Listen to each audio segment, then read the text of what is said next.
Tihar jail में छोटा राजन है ना, हाँ, उनको जाके पूछो, आप ममता कुलकर्णी को जानते हो? कभी जीवन में उसने फ़ोन किया किसी गधे के लिए? मुझे अच्छा लगा, मीठा आदमी, गुजराती आदमी है। How are you my darling, mums how are you? तो मैंने कहा हु आर यू शूटिंग? तो मेरे को बोलता नहीं, this guy. Okay, give him the phone. मैंने कहा you know him? Oh Vicky boy, कैसे हो विकी बॉय? मैंने कहा अच्छा, and I was very innocent. इसका नाम है नरेंद्र मोदी। ये आदमी, उसको बोलना कि कल आपको देश के लिए मरना है तो मर जाएगा।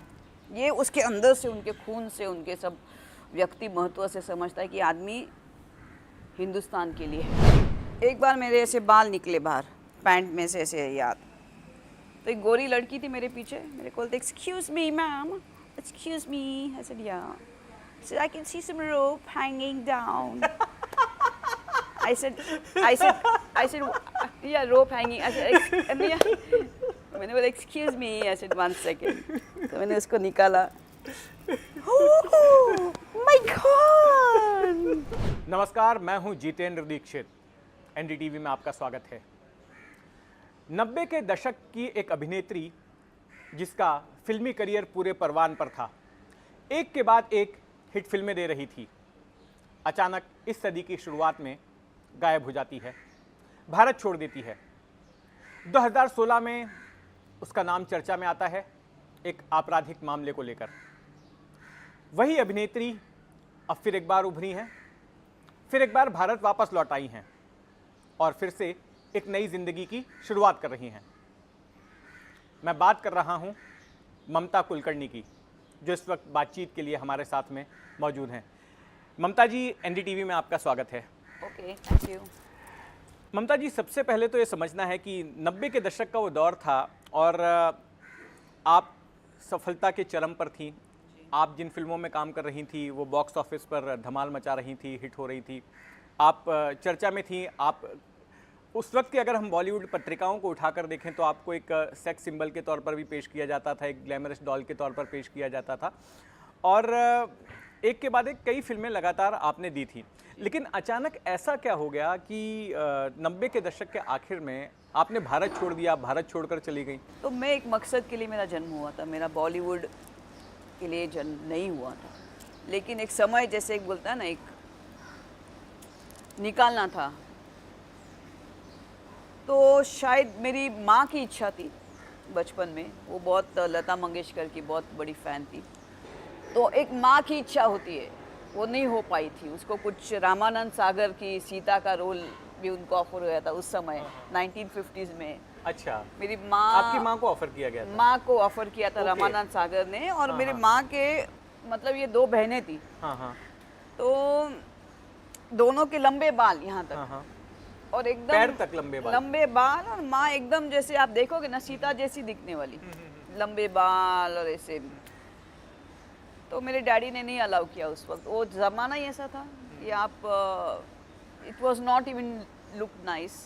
आई mean people is not take Bollywood as you know a very great profession. मतलब लोगों को ऐसा लगता था कि बॉलीवुड मतलब सब, मतलब अच्छे घर के लोग नहीं जाते थे उस वक्त।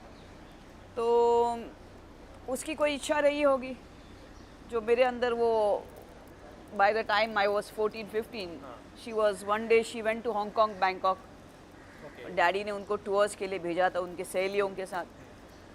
तो वो कैमरा लेके आई थी हांगकांग से। तो एक बार मेरे को बोलती है, रानी रानी पोज दे।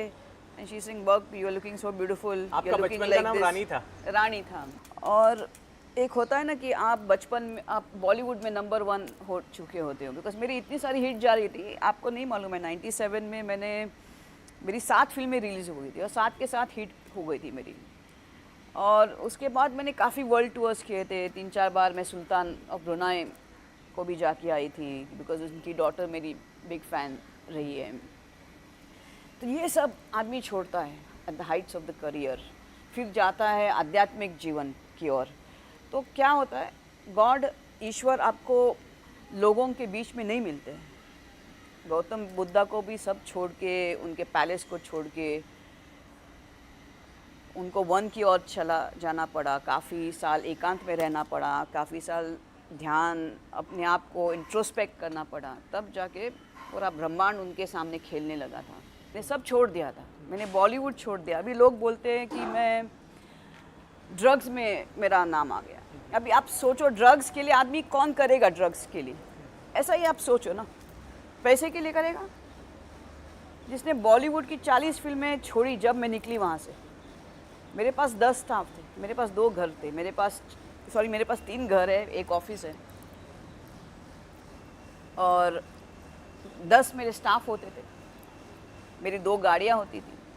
मैंने सब जगह टूर किया था और जिधर मैं जाती थी उधर मेरे को I used to get chauffeur driven car. I used to get a black limousine with a chauffeur driven driver for 1 month at my disposal. And I was earning so much money कि I would go to any designer store. I would not look the money.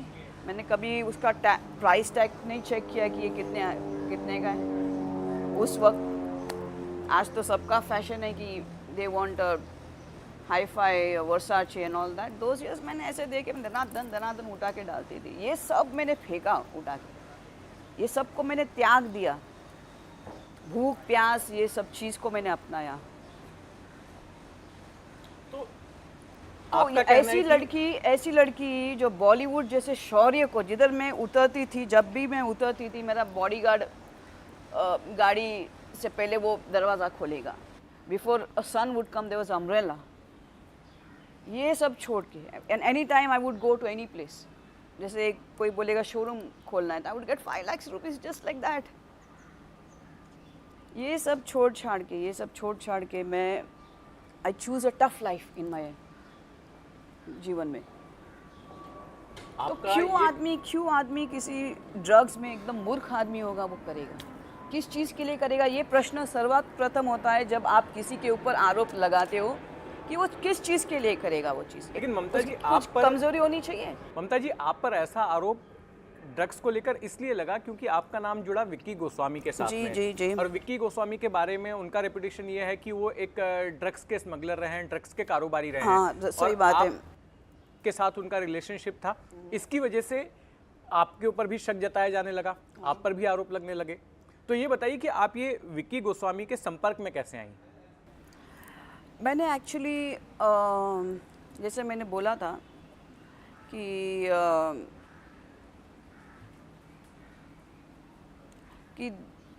1996 के आसपास वो मेरे संपर्क में आ गए थे और सब जगह मेरे लिए ढूंढ रहे थे यहाँ वहाँ, बिकॉज काफ़ी इंडस्ट्री के लोग तब तक जा चुके थे वहाँ पे।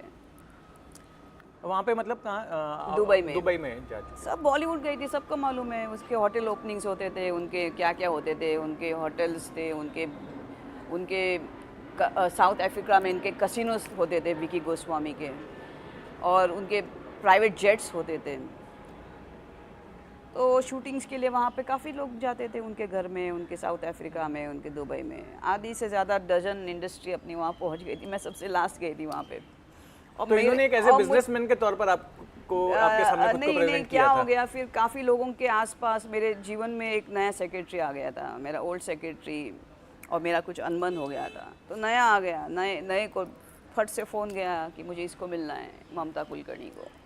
और मेरे लिए मेरे कोस्टार्स को मिलना बहुत डिफ़िकल्ट होता था उस वक्त। आई was very reserved woman first, और सेकेंड था कि मैं अपने काम से मतलब रखती थी। तो मेरे लिए इवन मेरे कोस्टार्स को संपर्क मेरे से करने के लिए बहुत they had to take a struggle. तो for him to come to me was a very difficult task. It's not easy for anybody to come close to me. मेरे साथ नज़दीक आने के लिए काफ़ी लोगों को ये होना पड़ता था। तो he had to approach so many people कि ममता कुलकर्णी से मिलने का, he must be fan of mine. So one day he got a phone, I got a phone, somebody wants to talk to you, some co-star, I will not give his name. And he says, I said, who is this person? So he says, अरे ये बड़ा आदमी है, tycoon है, ये वो है। मैंने कहा कौन, क्या नाम है? मतलब विकी गोस्वामी है, इसके जेट्स है, इसके ये है वो है। मैंने कहा अच्छा। मैंने बात करना शुरू कर दिया उसके साथ। एक दिन किया, 2 दिन किया, 10 दिन किया। फिर मुझे अच्छा लगा, मीठा आदमी, गुजराती आदमी है. How are you my darling, mums how are you. तो मैंने कहा हु आर यू शूटिंग. तो मेरे को बोलता नहीं this guy. Okay give him the phone. मैंने कहा you know him. Oh Vicky boy, कैसे हो विकी बॉय. मैंने कहा अच्छा. And I was very innocent. मुझे आप आई डोंट नो मेरे ऊपर कैसे कैसे फालतू एलिगेशंस भी बॉलीवुड ने लगाए ना. वो भी एक किस्सा है, कभी बताऊंगी मैं जीवन के अंदर. आलतू फालतू. मेरा जीवन कैसा है मालूम है आपको.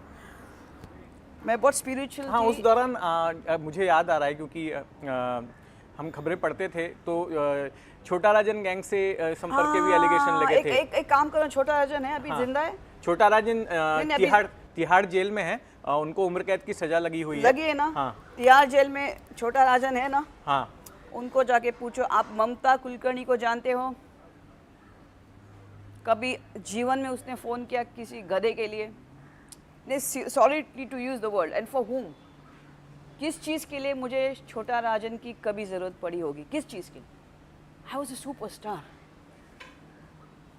मैं यहाँ से वहाँ फिल्में रिफ्यूज़ करती थी. मेरे क्या मैं अभी बताऊँ कौन कौन सी प्रोजेक्ट्स मेरे पास. मैंने किन प्रोजेक्ट्स.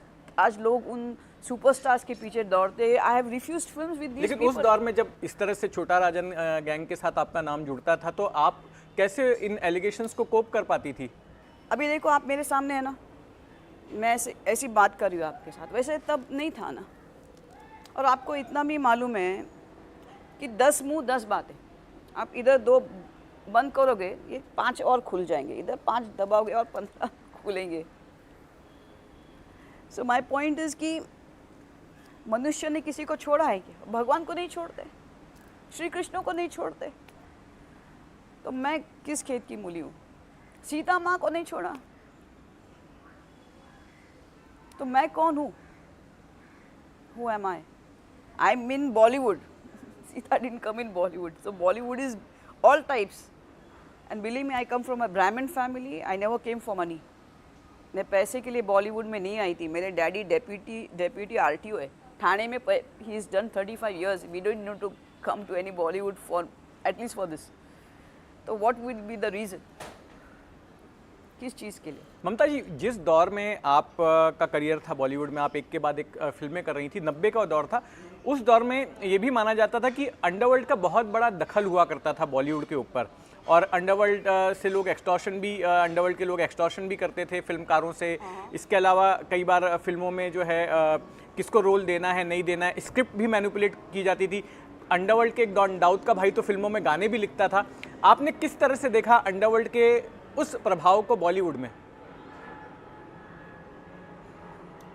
देखिए उस वक्त काफ़ी बॉलीवुड का अपना अंडरवर्ल्ड का बॉलीवुड पे था. उस वक्त था, काफ़ी था. लेकिन आप कैसे अपने आप को रखते. देखो मेरी आदत एक थी, जैसे मैंने आपको बोला, मैं बॉलीवुड में I was never there for money and neither to feed my stomach. लेकिन कभी अंडरवर्ल्ड से so there was no need for doing many things. I never did many things. Casting couch, people talk. I never did money film because somebody I want to go because then he will give me a film. It never happened. I never had a bad experience in Bollywood. Only one I had, that also very stupid experience that was. क्या था बताएंगे. नहीं छोड़िए ना, अभी मुझे वो discuss नहीं करना है. It's my pass is finish. It's like asking Gautam Buddha कि आप पैलेस में थे. जब आप पैलेस में थे because he was having lot of good time in palace, तो आपके साथ अभी वो सब खत्म हो गया, मिट गया, वो खत्म हो गया, मिट गया, नष्ट हो गया. अभी मेरे अंदर वो है नहीं. मैं सोचती भी नहीं उस चीज़ के लिए. अंडरवर्ल्ड से कभी आप पर दबाव आया. उस वक्त में ये होता था कि अंडरवर्ल्ड के लोग फिल्मी हस्तियों पर दबाव डालते थे. कई बार जबरन उनको शोज़ में बुलाते थे और अपना मनचाहा काम करवाते थे, डराते थे, धमकाते थे या लालच भी देते थे. कभी आपका इंटरेक्शन इस तरह से हुआ उनकी ओर से? नहीं, एक्चुअली ऐसा था, जैसे अभी मैं बोल ही रही थी कि मैं शूटिंग करती थी और सीधा शूटिंग करके घर आती थी. उस वक्त मेरी जो कुछ कंटेम्प्रेरीज होती थी, मेरे जो एक्टर्स होते थे, उनकी अलग लाइफ थी. वो शूटिंग करते थे, पब्स में जाते थे, फिर नेक्स्ट डे शूटिंग पे आते थे. मेरा कुछ ऐसा लाइफस्टाइल नहीं था. तो मेरी स्पिरिचुअल जर्नी काफ़ी वहाँ से बॉलीवुड से शुरू हो गई थी. जब मैं शूटिंग जाती थी मेरी 3 बैग्स मेरे साथ जाती थी, एक मेकअप मैन, एक मेकअप बैग, एक मेरी क्लोथिंग बैग्स और एक मेरी पूजा की बैग होती थी। और किसी भी होटल रूम में हम लोग रहते थे उसका आधा एक हिस्सा मेरा सिर्फ पूजा के लिए होता था। और ये जो आप देखते हो ये अभी से नहीं है, मेरी पहली पिक्चर थी आशिक आवारा और मैं ऐसा पूजा करती थी, ये लगा के मैं शूटिंग के लिए जाती थी। तो उमेश मेहरा जी मेरे डायरेक्टर थे आशिक आवारा के, तो एक दिन वो मेरे को देखते ही रह गए। तो मैंने कहा Umesh ji what are you looking at me? बोलते Mamta you looking so beautiful with this. I said so. Next thing he put a spiritual song in Aashiq Awara. आप देखो एक गाना है कि ऐसा राम और सीता जी को रखा है और I am holding the thing. Even he gave me a chunri. Okay, he says you're looking so beautiful with this look of yours. तो हमेशा मैं ये लगा कि अब भी लोगों का फैड चल रहा है, हम लोग बीजेपी है, हम सनातन है, टड़ंग नहीं। वो मैं पूजा करती थी, मैं ऐसा एक लगा के ऐसा गुड लक कि मेरी शूटिंग सही जाए, you know. I would take blessings from gods, my gurus and everything उस वक्त, और मैं निकलती थी शूटिंग के लिए। ममता जी, एक बात बताइए कि आप जब फिल्मों में काम कर रही थी उसी दौरान आपका अध्यात्म की तरफ आपका झुकाव हुआ, लेकिन आपके जैसी और भी बहुत सारी अभिनेत्री उस दौरान थी जो आगे के कुछ सालों तक भी जो है जो फिल्म इंडस्ट्री में बनी रही। मुझे ये समझना है कि उस दौरान बहुत सारे ऐसे जो है एलिगेशंस लगते थे कि बहुत सारी ऐसी अभिनेत्रियों को अंडरवर्ल्ड के लोग बुलाते थे, दुबई में बुलाते थे, शारजा में बुलाते थे और उनके साथ में संपर्क में रहते थे और उनसे अपना मनचाहा करवाते थे। इन ऐसी बातों में कितनी सच्चाई है? क्या वाकई में ऐसा होता था क्या? देखिए होता होगा, चाहते भी होंगे, मैं तो नहीं गई ऐसे। नहीं, आपने सुना था या आप उस सर्कल में थी तो आपको कुछ जानकारी होगी उस दौरान क्या होता था, मतलब कितना हावी था अंडरवर्ल्ड बॉलीवुड के ऊपर? काफ़ी था, काफ़ी फिल्म्स प्रोड्यूस होते थे उस वक्त।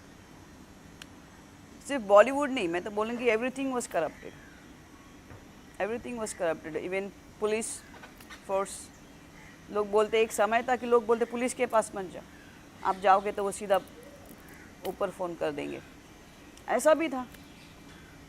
सो people is not even go to police station to report कि शायद नेक्स्ट थिंग उधर से ही कॉल आ जाएगा कि आप गए थे उधर पुलिस पे रिपोर्ट करने के लिए। तो people are scared of police also. आपको कभी अंडरवर्ल्ड से कॉल आया? नहीं, मुझे अंडरवर्ल्ड से कभी कॉल नहीं आया, किसी के साथ मेरा नहीं है, not even with this what's his name you took, छोटा राजन नहीं है। उनको पूजा के पूछो ना, या तो मुझे लेके जाओ मैं उनको नमस्ते करती हूँ, आपने मुझे कभी देखा, हम कभी मिले तो आपको समझ में आएगा उससे। वो बोलेगा आप कौन, सब कुछ ऐसे भी लोग हैं, कोई मुझे पहचानता भी नहीं है, आप कौन? तो आप छोटा राजन थे इसलिए मिलना चाहती हैं ताकि आप उनसे पूछ सकें कि क्या आप मुझे जानते हो? हाँ, शायद ममता कुलकर्णी का नाम जाना होगा क्योंकि मैं बहुत फेमस हूँ सब जगह। अच्छा ममता जी, अब आपके जो मामले के बारे में बात करते हैं। 2016 में थाने के पुलिस कमिश्नर परमबीर सिंह ने एक प्रेस कॉन्फ्रेंस में आरोप लगाया कि विक्की गोस्वामी जो है 2000 करोड़ रुपए का ड्रग्स रैकेट चलाता है और उसका कारोबार, चूंकि विक्की गोस्वामी जेल में, तो वो कारोबार आप देखती थी। इस आरोप में कितनी सच्चाई है, नंबर 1। नंबर 2 कि विक्की गोस्वामी के साथ आपकी रिलेशनशिप का स्टेटस क्या है? क्या वो आपका पति था?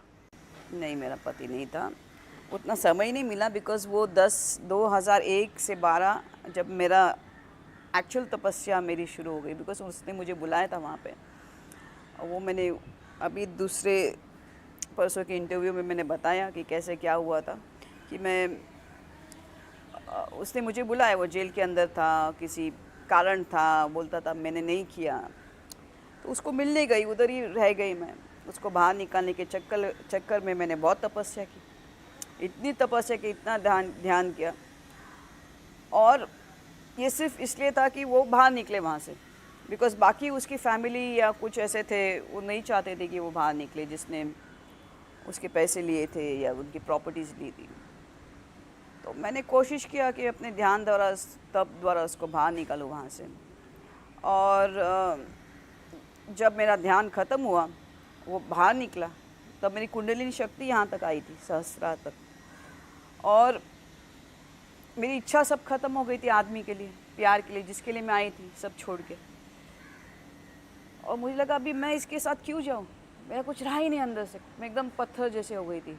प्यार था सबके लिए, पशु के लिए था, सबके लिए था, लेकिन एक ऐसा कुछ सेक्सुअल चीज़ हो एक आदमी के साथ, तो मैंने किस चीज़ के लिए मैं इसके साथ जाऊँ, ऐसा प्रश्न आ गया था मेरे ऊपर। प्यार बहुत था, सबके लिए था। तो वो निकला वहाँ से, वो दुबई से निकला, सीधा केन्या गया। केन्या गया, इधर कुंभ मेला शुरू हो गया, मैं इधर आ गई और वहाँ पे उसका वो कांड हो गया। आप भी तो गई केन्या फिर? नहीं, मैं केन्या गई थी वहाँ पे, लेकिन वापस मेरा दुबई आना जाना रहता था ज़्यादातर। तो जब मैं इधर आई थी, उसका वो कांड हो गया। तो उसका जो कारोबार चलता है ड्रग्स का, उससे आपका कोई लेना देना नहीं था? जो जिस तरह से एक्चुअली थाने मुझे पुलिस मालूम ही नहीं कि उसने कुछ ड्रग्स वग्स नाम की कोई चीज़ भी की होगी, किया भी होगा तो ये मेरे संपर्क में, मेरे सामने तो नहीं हुआ। मैंने जैसे बोला, मैं I to be back and fro, because मेरा तब दुबई में हुआ था, मेरी शक्ति वहाँ पे हो गई थी, मेरी एक जगह है। अभी मैं नहीं बोलूँगी ऐसा, जब मैं नई दुबई में आई थी, उधर उस जगह जाना भी कोई पसंद नहीं करता था। एक समय था दुबई जाना मतलब बोलेंगे आप दाऊद से मिल के आ गए। आज भी लोग यही सोचते हैं कि हम सब गए दुबई, अच्छा हम लोग दुबई नहीं गए। लेकिन आज सब लोग दुबई जाना चाहते हैं, हर चीज़ दुबई में हो रही है। क्या मालूम है, शायद मेरा तब उस स्थान पे है और मेरे साथ सब शक्तियाँ हैं। तो क्या ममता जी अब आपको वो चीज़ अभी आकर्षित लगती है, सब मुकेश अंबानी से लेके सबकी अभी वहाँ प्रॉपर्टीज़ हो गई है। क्या ममता जी अब आपको एक सन्यासिन कहा जा सकता है कि आपने एक सन्यास वाली ज़िंदगी अपना ली है? अब आप हम कह सकते हैं कि आप एक सन्यासिन हो गई हैं? मैं तो सन्यासी हूँ, मुझे अभी किसी बॉलीवुड या किसी चीज़, अब मैं अपने आप को उस स्थिति में देखना भी नहीं पसंद करूँगी ना, मैं मुझे अभी होगा वो चीज़। गाना मैं सुनती हूँ, सब करती हूँ, लेकिन मैं अभी I can not do acting, it's not possible only. अच्छा, आप इतनी धार्मिक हो गई हैं, तब करती हैं। मेरा एक सवाल इससे जुड़ा हुआ है कि भारत के मौजूदा राजनीतिक परिदृश्य को, इस पॉलिटिकल लैंडस्केप को आप किस तरह से देखती हैं? देखिए, मोदी जी है ना, ये महादेव के भक्त हैं, मेरे पिताजी के भक्त हैं, मैं महादेव को मेरा पिताजी बोलती हूँ। और एक चीज़ मैंने मोदी जी की देखी है कि उनको देश से बहुत प्यार है, उनकी और बाकी भावनाएं शून्य हैं। वो जो भी करते होंगे, ये वो अपना देश में क्यों सुरक्षित समझती हो कि ये आदमी मरेगा अपने देश के लिए, जिसका नाम है नरेंद्र मोदी। ये आदमी, उसको बोलना कि कल आपको देश के लिए मरना है तो मर जाएगा, ये उसके अंदर से, उनके खून से, उनके सब व्यक्ति महत्व से समझता है कि आदमी हिंदुस्तान के लिए है। ऐसा कोई आपको दूसरा मिले तो उस दिन वो नरेंद्र मोदी बन सकता है। बस एक सवाल है कि आप समझ गए मैं क्या बोल रही जी, हूँ? मैं समझ गया आपकी क्या बात। हम एक सब जो हिंदुस्तानी हैं ऐसे ही नरेंद्र मोदी को नहीं पूछते या उनके लिए वोट नहीं डाल रहे, उनके जगह कोई और दूसरे को, एक और व्यक्ति महत्व थी ऐसे नरेंद्र मोदी के पहले, कि जिसको हम लोग बोलते थे कि वो मिट सकती है, वो इंदिरा गांधी थी। बिकॉज इंदिरा गांधी ने एक बोला था कि मेरा हर एक रक्त देश के लिए, ऐसा कौन है दूसरा? एक और थे, महात्मा गांधी थे, जिन्होंने अपना सब कुछ दिया, कितने बार जेल गए, पीठ पे उनको मारते थे, उनको क्या क्या उसने यातनाएं नहीं झेली है। तो एक व्यक्ति महत्व है महात्मा गांधी, जिसको हम लोग कोई भी आंख बंद करके बोल सकते हैं कि आदमी बोलेगा कि मुझे मारो, मेरे देश को छोड़ दो। एक व्यक्ति महत्व थी इंदिरा गांधी कि मुझे मारो, मेरे देश को छोड़ दो। तीसरा व्यक्ति है नरेंद्र मोदी। ऐसा कोई चौथा है? जिस दिन आएगा वो प्राइम मिनिस्टर बन जाएगा। ममता जी, एक आखिरी सवाल हाँ। कि अब आप भारत आ गई हैं, क्या आप परमानेंटली अब भारत में फिर से सेटल होंगी, और क्या फिर से आप एक बार उस ग्लैमर इंडस्ट्री से जुड़ना चाहती हैं? फिर से आप फिल्म उद्योग में अपना काम शुरू करना चाहती हैं? नहीं, मुझे बिल्कुल कुछ भी नहीं करना है, ना मुझे ग्लैमर से कोई लेना देना है अभी, ना वैसे मैं कपड़े पहनती हूँ, ना मुझे वैसे कपड़े पहनने हैं। अभी कुछ स्टाइल ही चेंज हो गई है। I mean I want be able to do what I used to do that time. और हर एक चीज़ की उम्र होती है, अभी मैं 50 साल की हो गई हूँ, तो हर चीज़ का अपना एक समय होता है। उस वक्त वो चीज़ें अच्छी लगती थी, आज मैं वो सब नहीं पहन पाऊँगी जो आज की ज़रूरत है, तो मेरा उधर जाना ही बेकार है। तो अब आप अपने आगे की लाइफ किस तरह से देखती हैं? मैं एक्चुअली मोर स्पिरिचुअली, जैसे है कभी स्पिरिचुअल डिबेट है और सबको एक साथ लेके आने के लिए मैं आई हूँ। शादी मेरी इच्छा ही नहीं है। शादी मेरी इच्छा, ऐसा कोई है? मुझे नहीं मालूम कोई है मेरे जैसा। देखो एक क्या है, दो व्यक्ति जीवन के अंदर होते हैं आध्यात्मिक तौर पे, एक खरा और एक नरा। खरा मतलब गधा।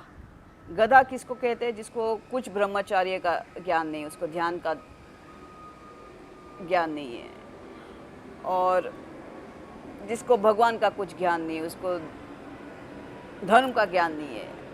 और खरा, उसको खरा बोलते हैं। और नरा मतलब नारायण उसको बोलते हैं। अब मैं नारायण ही हो गई हूँ, तो मुझे नारायण ही चाहिए। मैं आम आदमी के साथ बैठ के क्या बात करूँगी? बॉलीवुड्स, मैंने कितने साल हो गए मैंने बॉलीवुड पिक्चर देखी नहीं है।